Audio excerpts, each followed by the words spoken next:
بسم الله الرحمن الرحيم الحمد لله رب العالمين يا رب لك الحمد كما ينبغي لجلال وجهك وعظيم سلطانك رب يسر ولا تعسر وتمم بالخير يا فتاح وبك نستعين اللهم صل على محمد وعلى محمد كلما ذكر الذاكرون وصل على سيدنا محمد وعلى سيدنا محمد كلما غفل عن ذكرنا الغافلون. Salam alaikum wa rahmatullahi wa barakatuh. Donc on est dans notre seconde assise de lecture du livre Al-Mu'in ala tadabbur al-kitab al-mubin de notre chef Majid Makki, hafzahullah ta'ala, où il a fait le tadabbur de tout le Coran. Donc on avait fini la semaine dernière l'isti'adha et la fatiha.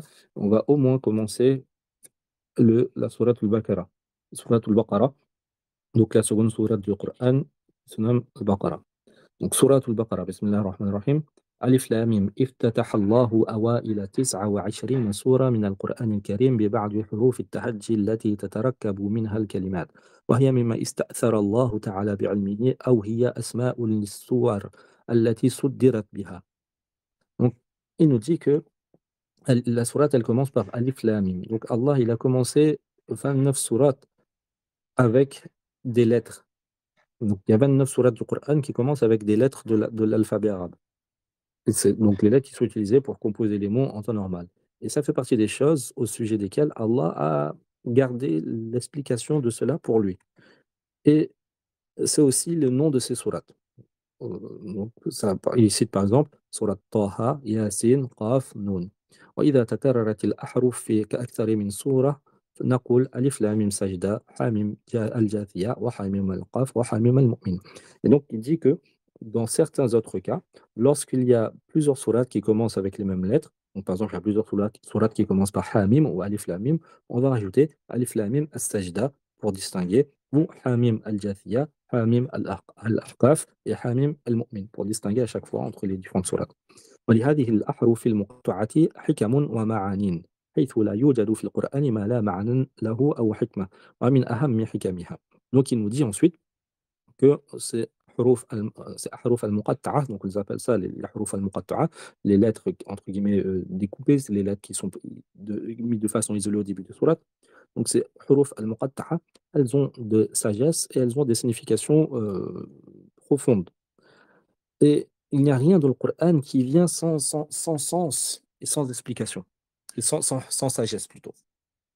Et parmi les sagesses les plus importantes, et les leçons les plus importantes qu'on peut tirer du fait qu'Allah il a cité ces huruf al-muqatta'a, c'est التحدي بها وإعلام الفصحاء والبلغاء بأن هذا القرآن مركب من مثل هذه الحروف التي يعرفونها ويتكلمون بها فإن كنتم ترون أن هذا القرآن من جنس كلام البشر فتعالوا ألفوا وركبوا من هذه الحروف مثل هذا القرآن.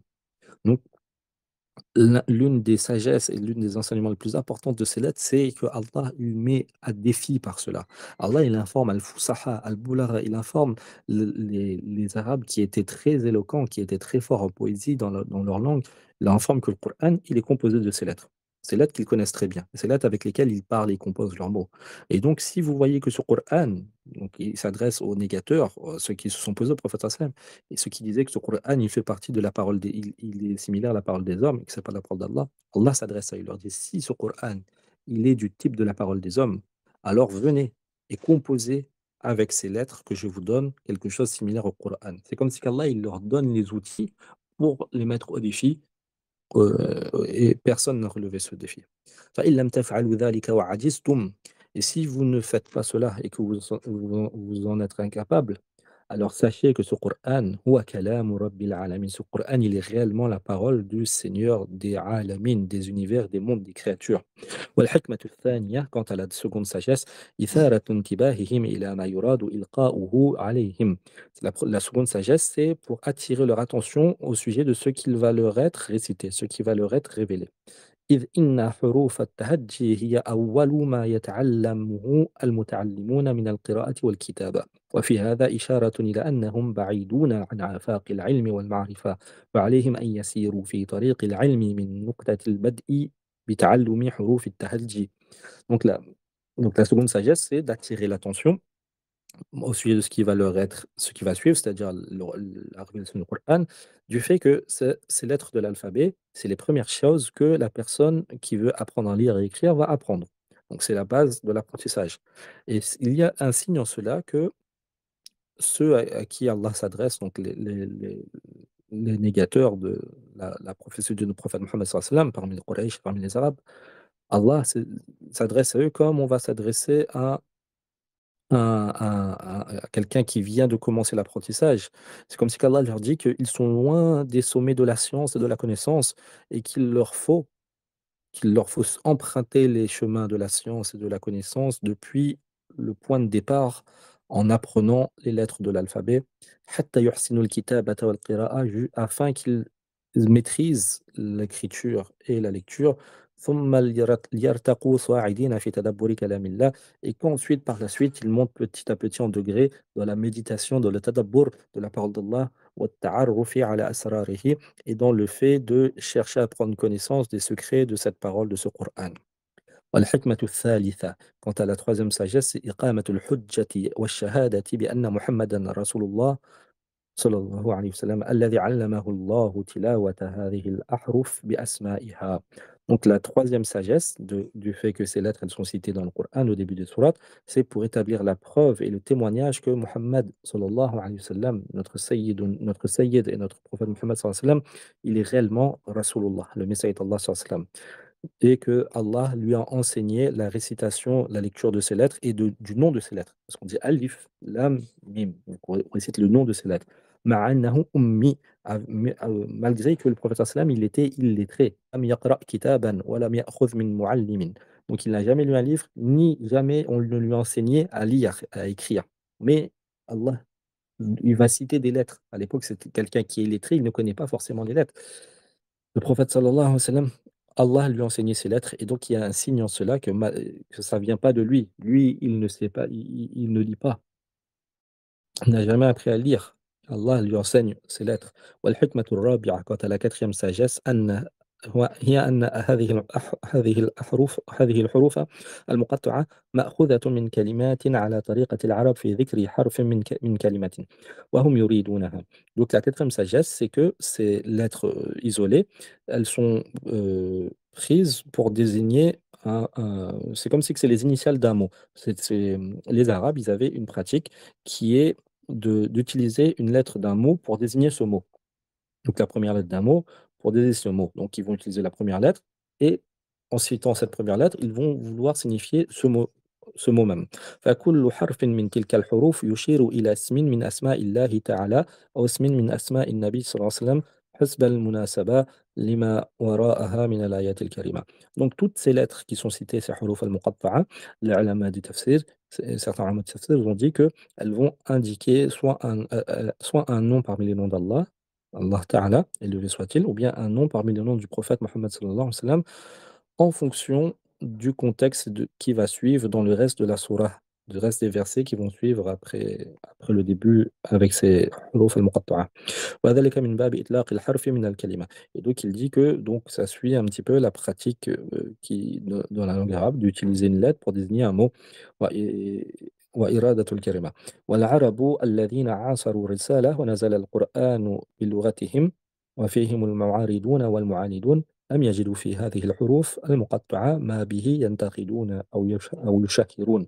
Ensuite, le cheikh nous dit que les Arabes sur qui le Coran a été révélé, qui ont vécu l'époque de la révélation, de la prophétie, avec lequel, avec leur langue, le Coran il est descendu avec leur langue à eux.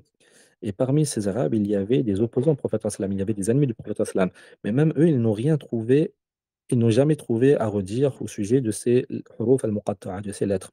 Ils n'ont jamais critiqué le fait que ces lettres, elles sont citées ouvertement pourquoi, ça sert à quoi, etc. Non, pour eux, الأمر الذي يدل على أن افتتاح الكلام بأمثالها لا ينبو عن أساليبهم. Cela montre que le fait de commencer le propos avec des lettres, c'était quelque chose de courant et dans le style littéraire wa usul lughatihim, donc chez les Arabes de الجزيرة, chez les Quraysh à cette époque. وكل حرف من هذه الحروف هو مقصود بذاته. Et donc chaque lettre parmi ces différentes lettres, elle est voulue pour elle par elle-même. يدل على معنى, elle indique un sens précis. ولله تعالى به مراد. Allah, il veut dire quelque chose par cela. Allahu a'lam bi muradihi minha. Et Allah, c'est mieux ce qu'il veut dire par cela.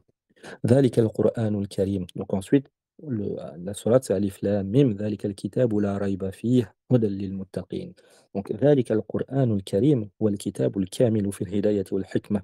Donc le second verset, c'est que ce livre, ذلك الكتاب, c'est ça veut dire ذلك القرآن, ce noble Coran, c'est le livre complet qui apporte la guidée et la sagesse. الكامل في الهداية والحكمة. لا شك في أنه من عند الله. Il n'y a aucun doute sur le fait qu'il provient d'Allah. وأنه الحق والصدق. Et qu'il est la vérité. Et qu'il est ce qu'il y a de plus véridique. وهو مرشد وهو مرشد إلى الحق والصواب. Et il guide, ce livre, ce Coran, il guide vers ce qui est juste et vers la vérité. للمتقين. Et cela, il va être un guide pour qui? Pour les muttaqin. هدى للمتقين. Il a un guide, il va guider ceux qui ont la taqwa, ceux qui craignent Allah, vers ce qui est juste et ce qui est la vérité. Et qui sont ces muttaqin? الذين يخشون ربهم عن علم. Ceux qui craignent Allah en toute connaissance, avec science. Donc ils connaissent Allah, ils connaissent les attributs d'Allah, ils connaissent qui est Allah, et c'est pour cela qu'ils le craignent. ويستحضرون رقابة الله عليهم. Et ils ont conscience en permanence de la surveillance qu'Allah a sur eux, c'est-à-dire qu'Allah les observe. Donc la raqaba. ويداومون على طاعته بأداء الواجبات والقربات واجتناب كل المنهيات. Et ces muttaqin, ce sont qui? Ce sont ceux qui aussi sont en permanence dans l'obéissance d'Allah, en accomplissant ce qu'il a ordonné et ce qui rapproche de lui, et en s'éloignant de tout ce qu'il interdit. راجين ثواب ربهم والنجاة من عقابه. En espérant cela, la récompense de leur Seigneur et le fait d'être sauvé de son châtiment. وخص الله سبحانه المتقين بالذكر تشريفا لهم. Allah a spécifié les muttaqin, donc les pieux, ceux qui ont le taqwa, Allah les a spécifiés en les citant, en faisant en cela pour montrer leur noblesse. Donc c'est un honneur. Allah les a honorés en les citant. لأنهم هم المنتفعون بالقرآن. Et aussi parce que c'est eux qui vont pouvoir tirer profit du Coran al-Karim. Le profit qu'on peut tirer du Coran al-Karim, c'est en fonction de notre taqwa. C'est la clé de la compréhension du Coran et du fait de tirer bénéfice du Coran.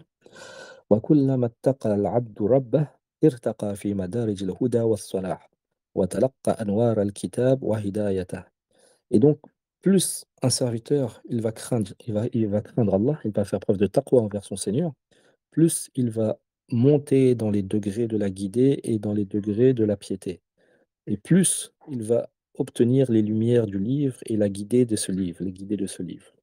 Et le second verset, donc الذين يؤمنون بالغيب ويقيمون الصلاة ومما رزقناهم ينفقون. Donc le troisième verset, Allah décrit ces muttaqin. Il dit ce sont ceux qui croient en ghaib, en invisible, et qui accomplissent la salat, qui établissent la salat, et ceux qui dépensent ce qu'on leur a donné. Donc qui dépensent en aumône ce qu'on leur a donné. Donc ensuite, هؤلاء المتقون هم مؤمنو العرب من المهاجرين والأنصار. Donc Allah, il parle ici des muttaqun, ceux qui ont fait preuve de taqwa parmi les croyants, parmi les Arabes et des muhajirin et des ansar, qui ont cru en l'invisible dont le prophète sallam leur informait. الذي لا تراه عيونهم. Cet invisible, ce ghaib que leurs yeux n'ont pas vu. ولا تدركه حواسهم وعقولهم, et que leur sens ni leur esprit n'ont saisi. مثل الملائكة, par exemple les anges, والجنة والنار, par exemple les anges, le paradis, l'enfer, le sirat, donc le pont, والميزان, la balance, le jour de la résurrection, وغير ذلك مما أخبر الله به وأخبر به رسوله صلى الله عليه وسلم, et des choses et toutes choses similaires qu'Allah nous a informées et dont son messager صلى الله عليه وسلم nous a informés. وهم مع تصديقهم بالغيب يداومون على الصلاة. Et donc ces muttaqun, avec le fait qu'ils sont en permanence dans la croyance en l'invisible, ils ont une autre caractéristique qu'Allah a citée, c'est qu'ils sont en permanence dans la salat. Ils sont constants sur la salat, fi awqatiha, dans ses heures précises, bi hududiha, wa itmami arkaniha, wa hifziha min an yaqa'a fihi khalal. Ils préservent leur salat, ils la perfectionnent, ils respectent ses conditions et ses piliers, et ils la préservent de tout ce qui peut pouvoir venir la gâcher. ويتصدقون من بعد ما أعطاهم الله et ils donnent en sadaqa, en aumône, une partie de ce qu'Allah leur a accordé comme rizq halal et tayyib, comme subsistance licite et pure. في وجوه البر التي حث الله على البذل في سبيلها. Car Allah, il les a encouragés à dépenser, à faire preuve de bienfaisance. Allah a encouragé à dépenser sur sa voie. رجاء ثوابه وابتغاء مرضاته et eux ils font cela en espérant la récompense d'Allah et en recherchant son agrément والإنفاق في وجوه البر يكون واجبا كالزكاة والنذر ومن تجب نفقته ويكون تطوعا كالصدقات العامة. Et le cheikh ici il précise que le fait de dépenser dans les actes de bien, ça peut être de deux façons. Une façon qui est obligatoire, à l'instar de la zakat, ou bien quand on a fait un vœu, ou bien quand on dépense pour les gens pour qui c'est obligatoire qu'on dépense pour eux, comme nos familles, etc. Et cela peut être aussi surrogatoire, tatawwu'an, comme les sadaqat générales. Le quatrième verset, Allah continue la description de ces croyants. Il dit وَالَّذِينَ يُؤْمِنُونَ بِمَا أُنزِلَ إِلَيْكَ وَمَا أُنزِلَ مِن قَبْلِكَ وَبِالْآخِرَةِ هُمْ يُوقِنُونَ. Allah dit et ceux qui ont foi dans ce qui a été révélé, dans ce qui t'est révélé et ce qui a été révélé avant toi et qui ont une conviction ferme en l'au-delà, en l'akhirah. Donc, وَالْمُؤْمِنُونَ مِنْ أَهْلِ الْكِتَابِ. Et donc, le premier verset, ça désignait pardon, le troisième verset désignait les croyants parmi les Arabes des Muhajirun Ansar. Et ce quatrième verset, lui, il vient désigner Al-Mu'minun min Ahlil Kitab, les croyants parmi les gens du livre, Alladhina yusaddiquna bil Qur'an, et qui ont été des gens du livre, mais qui ont aussi cru par la suite au Qur'an al-Munazzali alayk, au Qur'an qui est révélé sur toi, Ayyuhan Nabi, ô toi prophète, sallallahu alayhi wa sallam, min Allah, de la part d'Allah. وبالكتاب المنزلة على سائر الأنبياء عليهم السلام من قبل زمانك. Et ils ont cru aussi à l'ensemble des livres qui ont été révélés à l'ensemble des prophètes avant toi. التوراة والإنجيل والزبور, comme la Torah, comme les évangiles, comme les psaumes. ويصدقون بالدار الآخرة. Et ils ont également une conviction ferme dans la demeure dernière, donc dans l'au-delà. وما فيها من بعث وحساب. Et tout ce qui accompagne cela, comme la résurrection et comme le jugement, وثواب وعقاب, comme récompense et comme punition, châtiment. بيقين كامل. Et ils ont cela, un yaqin, une conviction totale et complète كأنه رأي العين, comme si qu'ils le voient devant leurs yeux. فيقينهم باليوم الآخر يتجدد ويزداد رسوخا في قلوبهم. Et cette conviction ferme qu'ils ont en l'au-delà, elle augmente et elle est en perpétuel, elle est en renouvellement et en augmentation, elle s'enracine dans leur cœur. Et وتظهر آثاره في أعمالهم, et les traces de cette foi ferme en au-delà se manifestent dans leurs actions. وأفرد الآخرة بالذكر مع دخولها في الغيب لأهميتها.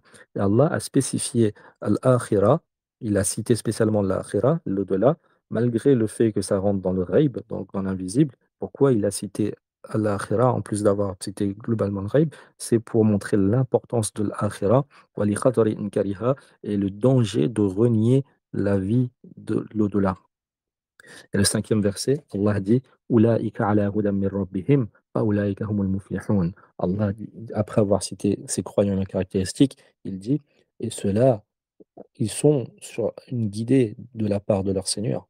Wa ulaika humul muflihun. Et ceux-là sont ceux qui ont réussi. Donc, ulaika al-muttasifuna bi hadhihi al-awsaf as-sitta min mu'min al-arab wa min ahli al-kitab.